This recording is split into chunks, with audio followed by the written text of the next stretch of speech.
You are listening to Racing Stories, a podcast that inspires enthusiasts to hear and learn about what it takes to get into and succeed in motorsport. My name is Danny Mattess, your host. I sit down with people who work, drive, live and breathe to compete. Brought to you by Real Wheels Media.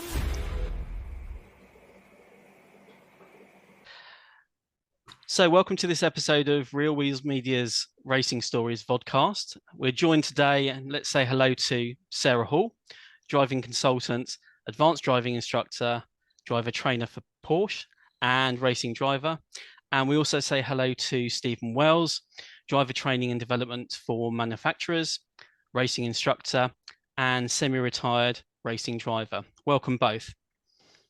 Nice to be here. Thanks for having us. Thank you very much. So first things first, you can answer in any order you like. Why cars, why racing? Sarah. Ladies first. To fire that to somebody there. My dad has always raced, and really that's the shortest answer. I'm sure there's a lot more that I could tell you along the way, but yeah, basically I grew up following him, racing various different types of motorsport around the UK and a bit into Europe as well, and always had an interest in it, but really got the bug as soon as I got to the right age to be able to drive properly myself. And then, yeah, it just all snowballed from there. So you've probably seen quite a few changes over the years with racing, or pretty much the main ingredients have stayed the same? I think, yeah, there's always, especially at like clubman level racing, it's not that nothing changes, it's just everything's always familiar. Yes, tech changes and cars change and stuff, but actually it is such a mix out there of championships and different types of cars. Yep. You've always got some old school stuff. So it kind of feels like nothing's changed in a way, although it has. But yeah, the whole environment is always what we've known to love. Brilliant. And Stephen, why cars, why racing for you? It wasn't, not in a bad way, but it always wasn't a choice. I'd sort of never really grown up interested necessarily in racing, but I love cars. And I ended up going to like corporate karting with some friends on a weekend, and the guy that owned it and ran it was a German karting champion, and he went, "You're pretty good, why don't you try to do it properly?" And as soon as my dad heard that, it was kind of like, right, let's go. So he then spoke to somebody. I ended up went to test a kart, and then yeah, about 3 weeks later I was doing my first race. Fantastic. So right in the deep end. So it's for both of you really, it's been those family connections and people spotting perhaps your talents or your interests and then growing it from there. Yeah. So going back to childhood, Stephen, what are your earliest memories of four wheels? Not necessarily racing, but four wheels. What do you said you like cars, so tell us about that. Probably earliest memories is we would go fishing on the beaches in Namibia, and you could drive cars on the beaches. So yeah, we would sit on my dad's lap and do the steering, or one of us would get under the dash and do the pedals, and the other would do the steering wheel. Well, that's between my brother and I, and yeah, usually cause some form of a trouble. Sounds like an episode of the Minions. It was, yeah. All we needed just was got visions. Yeah. So Namibia, across Namibia, you could just take your car down there on a weekend or an evening and park up or drive around. That's how it was this? Yeah. So we would sort of go there on holidays to the West Coast, and my dad loved fishing and so did my brother. So we would go there, and yeah, you just drive on the beaches. It's normal. Brilliant. Find a little spot, park up, fish, have a barbecue. Yeah. Sounds wonderful. And Sarah, casting your mind back to some of your earliest memories, tell us about those.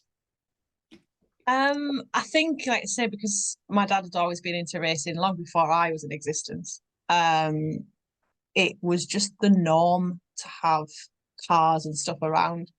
I guess one of my earliest memories, which I've probably got some really, I don't know whether they're cute or not, pictures. I'm probably a year old at best, and I'm in a rally car that my dad was building out the back of the house. I was small enough to stand up on the seat, so I was pretty small, and that was just normal. The car was there; it was just something that was in our lives. I knew not to touch any buttons. I wasn't allowed to touch any buttons, but I was allowed to sit in it and, you know, touch bits and just be part of it. And yeah, I guess that's probably the earliest memory of it. So you kept the radio on the right channel then. Yeah.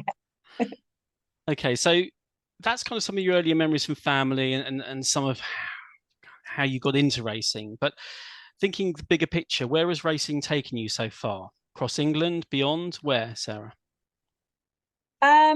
Racing directly is mostly in the UK, although the fact that I've been involved in this industry has really taken me all over the world. I've been different places in Europe, I've been to South Africa, I've been most recently had an amazing opportunity to go to Barbados and do some rallying over there, which is just still feels like a dream now. And that was back, a couple of months ago in beginning of December. So yeah, very, very lucky for the opportunities we've had so far, and I'm just happy to be driving cars about and having some fun. I think you were awarded best international team at that rally, weren't you? Yeah, I mean, there wasn't many international teams there, just to, you know, paint a real picture of it. But yeah, we did well. We were the only all-female team on the rally, and we placed not too badly, considering I've never done pace notes in my life. Tony, who was driving the rally, she'd never driven a rear-wheel drive car, and she hadn't done any rallying for about 10 years, I think. So we were kind of thrown in at the deep end with it, had to write our own pace notes and everything. So we learned a lot on that trip. But I mean, for two competitive people to go into it thinking we need to do really well, worrying about it and everything else, after a couple of days, we were just like, do you know what? We're in Barbados in a rally car. Who cares? It doesn't matter what happens. Yeah, soaking the sights, the atmosphere. Look where we are. Yeah, so we had an absolute blast. Work on your tan, all of that. Yeah, well, I tried, but it wasn't very good. Not you can't get much in the race seat. Okay, so and Stephen, you mentioned Namibia earlier, but where in the world has racing taken you so far? I have been extremely fortunate with my racing because it got me out of Africa. I ended up moving to the UK because of it. And then I've managed to see most of Europe, Middle East with the racing. And since working in the industry as well, I've seen a lot more of Europe, been over to America, went to Barbados with Sarah. So being able to see a good bit of the world.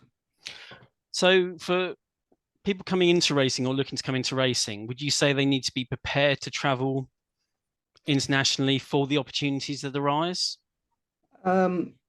It depends what people want to get out of racing. I mean, I've loads of friends that do club racing. Some that even just will race exclusively at Castle Combe, and they have the time of their life. It depends what you want to get out of it. Like you can go do a cheap race somewhere in the world. You know, you can tag on, have a holiday onto it, and still go do what you're passionate about. That's great. Okay. And Sarah, thinking about some of Stephen's travels yourself, is there anything particularly memorable? You mentioned the rally in Barbados. Are you looking to return there perhaps in future? I would love to. If the opportunity arises, I'll be there. You'd have to fight me not to. It's known as like the best motorsport holiday on earth. And I knew it was going to be good, obviously, looking at Barbados, but we weren't really sure what to expect and what the whole thing was going to be like. But okay, what an experience. I would absolutely go back. The only thing, and I knew it would be a struggle, is not just the heat, but the humidity is a big thing. To be able to race in the UK with all your gear on in a hot car is bad enough. But over there, it's a lot. For me, I found that quite tricky. It was really challenging, but worth the sacrifice of my hydration, I think. Yeah, so yeah, absolutely amazing. I'd love to go back and do some more. And Stephen, in terms of your travels, I suppose you're used to quite a few different climates. So when you pack for all weathers, or Do you tend to Yeah. hedge your bets as to what you're walking into or driving into? You sort of try and plan ahead and look ahead a bit, but there's always, if you're going somewhere like Dubai, it's always worth putting a jumper in, because when you go to the desert, it can get quite cold at night. And it was the same as Barbados one evening. We needed a bit of a jumper. Yeah, so it's always worth being prepared. Good, good. So we've looked at some of the benefits and cast your minds back to some of your earliest memories on wheels, which is fantastic. But what are some of the biggest challenges you faced with racing, getting into racing, staying in racing, and the future of racing? Sarah, first of all, what are the main challenges been for you? I think, if I'm honest, my biggest challenge is probably my own confidence.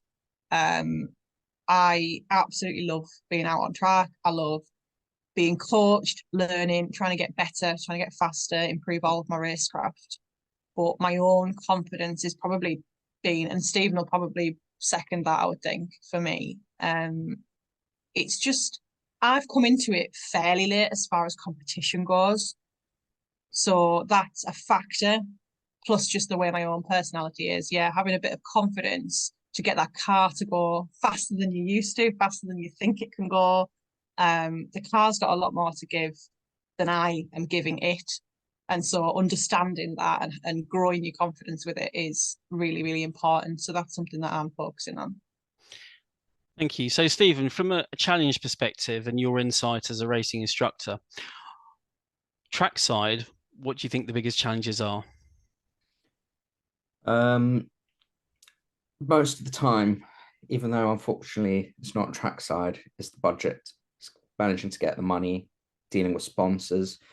When you have them there at the racetrack, it's keeping them happy as well as focusing on what you need to do and what the task is at hand. You're getting in the car in 20 minutes. But sometimes people don't understand from the outside what it is to be a racing driver. They love the sport, they're passionate about it. So that's why they get involved, but they can't fully understand the involvement of it. So different sides of the same coin, perhaps. Yeah. Okay, so there's some of the challenges, and thanks both for giving us some insight into that. What are some of the biggest rewards, though? Start with you, Stephen. Traveling, if that's what you want out of it. The one Dubai I did, not sleeping for 24 hours, having done 8 hours of sort of hard driving.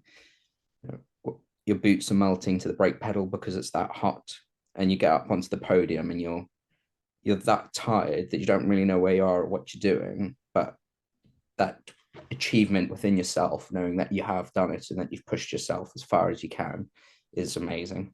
There's nothing like it. New fastest lap time for Stephen Wells. The Ginetta goes back to the top of the list. So Colin was right to suggest that Stephen was just as quick as he was, because by a couple of tenths he's gone quicker still. So 2 minutes 10.113 puts 378 CWS Engineering Ginetta onto provisional pole position with 19 minutes of the session still to go. And it must be rewarding also, Stephen, to work with drivers and see them develop under your tutelage. Yes, definitely. Yeah. Having people, that one of my customers, he's in his late 50s, had no interest in racing, and did a track day with him. And we've been working together now for 6 years. He's raced every season for the last 4, and yeah, he's found what he likes about it, and he sticks to that, and he keeps going. And every day we go out, he gets better. And even if it's a tenth of a second, just how proud he is in himself is amazing. And Sarah, you've mentioned some of the challenges around confidence and pushing the car, but when things come together, what are the biggest rewards for you? I think for seeing progress is a massive one. It doesn't even matter really if you pick people off or gain spaces. That's all really nice and a great goal. But if you can just see that you've done a corner better, you've been slightly faster, and you've beat yourself and improved on yourself, that's really, really rewarding to see. And that helps your confidence in turn, just to see that you're making some kind of progress with it. And when you're out there on track, you do realize, especially I've wanted to have a go at this for a long time, and to be out there, you do have to pinch yourself sometimes. There'll be moments where you realize you're on an iconic circuit in a race. It almost doesn't matter what else is happening. You're just so privileged to be doing what you really want to do and be able to do it. And a lot of people can't do it for whatever reason. And it's just, you know, that you're lucky to be in that position. When you're kind of driving through the paddock after races and stuff, you see the little ones, they're all waving at all the drivers and they'll give you a little thumbs up. It's so sweet. And it seems like a small part, but actually I really enjoy that because I was that kid. Yeah. So I always try and say hi or wave or something if I can, because I was them once. And if I can inspire them to even spectate for the rest of their lives, never mind drive, I just think it's great. We all need the sport that we love to stay alive. So yeah, I love all that side of it. Okay, I didn't really want to do this, but I'm going to put you on the spot. So we're talking about rewards and the peaks of racing. Favourite car, favourite track, Sarah. Then we'll come to you, Stephen. Ooh. Favourite car that you've driven. That I've driven, right? Yeah. I'm gonna pick two. Yeah, okay. Because they're very, very different. We've got right? time. You can pick two. I'm gonna go with the Focus from Focus Cup that I'm currently racing because that is the car that I've spent the most seat time in. I've got the most experience in that car, from a competitive point of view. So I really enjoy my time in it, trying to build my own skill and confidence in that. Track, I never thought I'd say it, but I did Snetterton for the first time last year, and I wasn't looking forward to Snet at all. It was just a track that I was like, whatever, I'm not that excited to drive it. Didn't think I'd enjoy it, and it's probably one of the most exciting races that I've had for me personally. I did really, really well. Managed to actually get some decent overtakes in, which was a first, really. So that's kind of one that sticks in my mind. But my second car, I'm going to go for, it's a cross kart. So it's got a bike engine in it. And we did an autocross in a field. And it was the most basic event. It was literally the car, you, and the field. And I have never laughed so much in a car. So I'm going to go for that as my number two.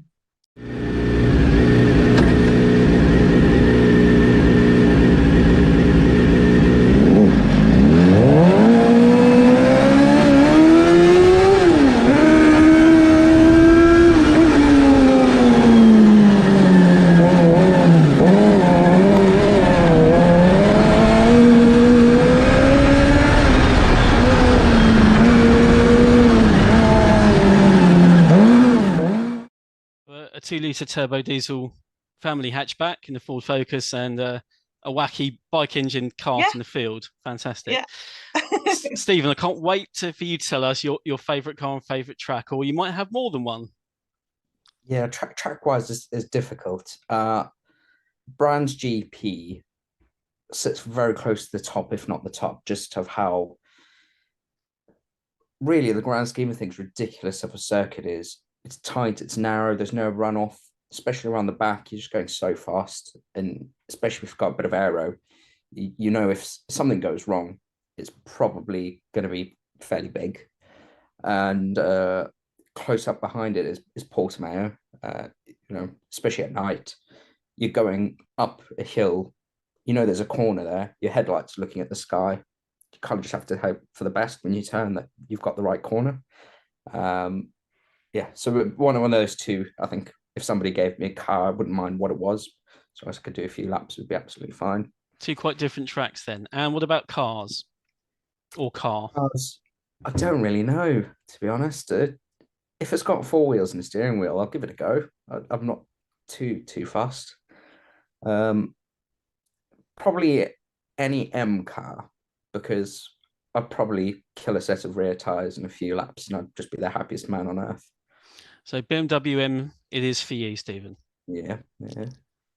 Okay, so we've talked bang up to date on kind of what we're into, what we're up to, and what we've really enjoyed. But just casting our minds back a little bit, how was 2023 for you, Stephen? It It was quite good. It was a tough year. The motorsport world still hasn't recovered from COVID. You know, the corporate money is going to other places. It's not coming into racing to get sponsorship unless you know somebody is near enough impossible. Also, people aren't wanting to spend money as much. They want to save just in case. So you found that, you know, the people that might be doing British GT are now doing the British Endurance Championship. The people that were doing that, everybody's sort of dropping down a level. So as club racing is going, it's really good. People seem to be really interested, and that looks like it could get busy coming forward, at least coaching wise. I got to spend a lot of time, or a bit of time, in America, to Sarah's displeasement, but it was really cool. I keep calling it the great abandonment of 2023. Yeah. I didn't mean to touch on any sore points today. So sorry about that. I wasn't going to bring it up. I'm over it, mate. It was you that brought it up. She wasn't happy, but I loved it. Well, apart from the great abandonment, Sarah, for 2023, what was the last 12 months like for you? Apart from what you just apart from the 2 months where I was abandoned, no, he had an amazing time. It was well worth it, I think. It was brilliant. I mean, I'm self-employed, so it's always, every year the question is, how was it? Yeah, it was tough. Things have still not quite settled after COVID, really, work-wise. So there's different avenues I'm exploring and expanding, and it certainly wasn't bad, but it was definitely a challenging year. But I got to do my first full season of racing in a championship and a paddock that I really love anyway. So it was like already with friends, which was just great. Learned a lot, pushed myself a lot. So really, really enjoyed that. Also got to go rallying in Barbados just to finish the year off before Christmas. So I mean, yeah, pretty good all round. So in terms of having that consistency of the paddock, the car, the team, and the people that you know and care about in racing around you, that made a huge difference. I can just tell from what you're saying that it made you feel quite grounded and something to build on for this year. Yeah, it was lovely. I've worked with the Focus Cup Championship for a few years anyway. So to see myself alongside the drivers that I've been interviewing and taking pictures of and stuff for the last few years, it was a little bit surreal, but it was really nice to know that I was quite nervous and I've got lots to learn and I'm brand new and everything.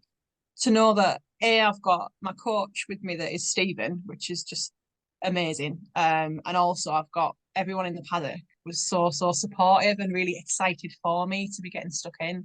So it was really lovely, yeah. And for 2024 Focus Cup, we're there in a week. Any nerves? Yeah, definitely. Really excited, looking forward to it. It feels rusty because I haven't really driven in a while. Did one test day since last year, and that's it. So yeah, a little bit apprehensive, nervous, all the rest of it. And I'm never not nervous before going out, but I think if I'm ever not at all, that's probably when I need to pack in. I think you need a little bit of that nervous excitement. But yeah, just really looking forward to it. There's a couple of new tracks this year, so looking forward to that, and looking forward to the ones I've already done, and hopefully getting a bit faster. And Stephen, what does 2024 look like? I know we're already in mid-April, but what does the rest of 2024 look like for you, perhaps, this year? So as Sarah mentioned, I'm going to be at all the Focus Cup rounds, not only helping her, but I absolutely love the Focus Cup paddock. Having been in such competitive racing for so long, being able to just like talk to your biggest rival, like your best friend, is amazing. And even as a coach, helping Sarah, other people come looking for advice, and it's really nice to just talk to people. But work-wise, potentially got a couple of weeks in Ibiza, potentially some time in Italy, potentially some time in France. So it looks like it could be quite a busy one towards the end. So more traveling, more packing, more meeting and greeting, and more racing or instructing. Yeah.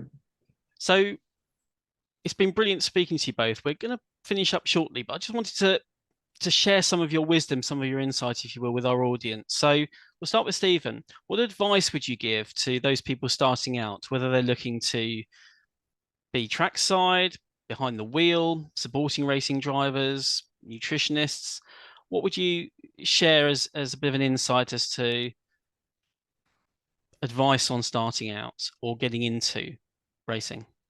For the drivers, it's work your way up and don't just jump the ladder. I know people like Max Verstappen have done it. Max was, even in karting, everybody knew he was going to be excellent. Things don't come easy in life. Just work hard at it, put the effort in, and the rewards will come. And that, I suppose, will go for anybody else, like nutritionists that want to get into it. If you can spend your time doing the research and understanding it, it will come a lot easier down the line. Get the foundation right, and then everything else will start to fall into place. So patience, perseverance, research. Yeah, exactly. Building. And what about you, Sarah? What would you advise newcomers to the sport? How to make an impression and build up? Yeah, I think obviously second everything that Stephen said, but especially if you're looking to drive, somewhere like Focus Cup is such a good paddock to start out in, because you've got a whole mix of driver levels, but everyone treats you with respect. It doesn't matter if you're brand new or if you won last year. Everyone's there to support each other. So surround yourself with that sort of peer group. And then any questions you have, you're always going to be answered, basically. There's always support there. And yeah, just do it. I think I put it off for so long because of self-doubt. I just, loads of different reasons. You think, do it. It's attainable. You don't have to be jumping in there the first race and winning. Just go out and enjoy it and make the most of the opportunities. So this is the Focus Racing Cup with Simon Walton and his crew.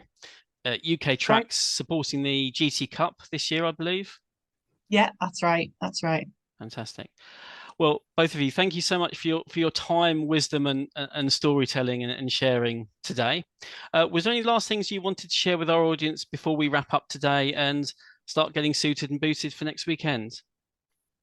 Yeah, I mean, well, we're going to both be over at Donington Park next weekend for round 1 of Focus Cup. So it's probably a good time to follow us all on the socials. So make sure we're following Real Wheels Media, Sarah Hall Motorsport, and Focus Cup Racing as well. And then everyone will be able to catch up with everything that we're doing across the weekend. We've got testing Friday, qualifying in 2 races on Saturday. So 2 pretty hectic days coming up. But yeah, the socials will be updated. So any questions around that, if anyone wants to just see what Focus Cup is all about, drop us a message.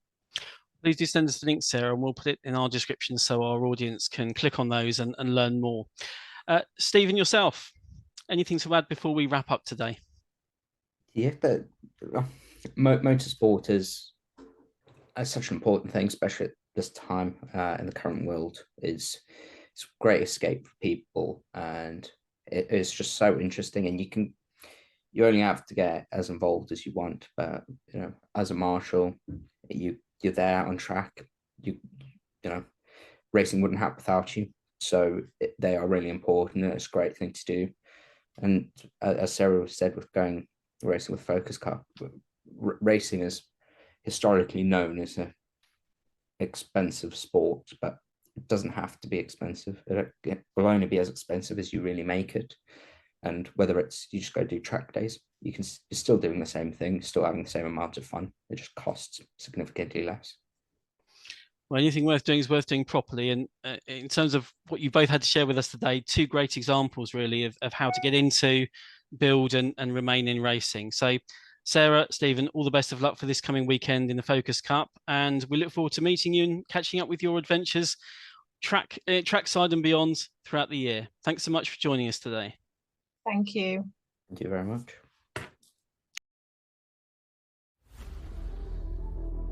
Thank you for watching this episode of the Racing Stories podcast, brought to you by Real Wheels Media, with me, your host, Danny Mattess. To share your story, contact us on social media: Facebook, Instagram, YouTube, TikTok and X. To support our channel, please like, subscribe and share.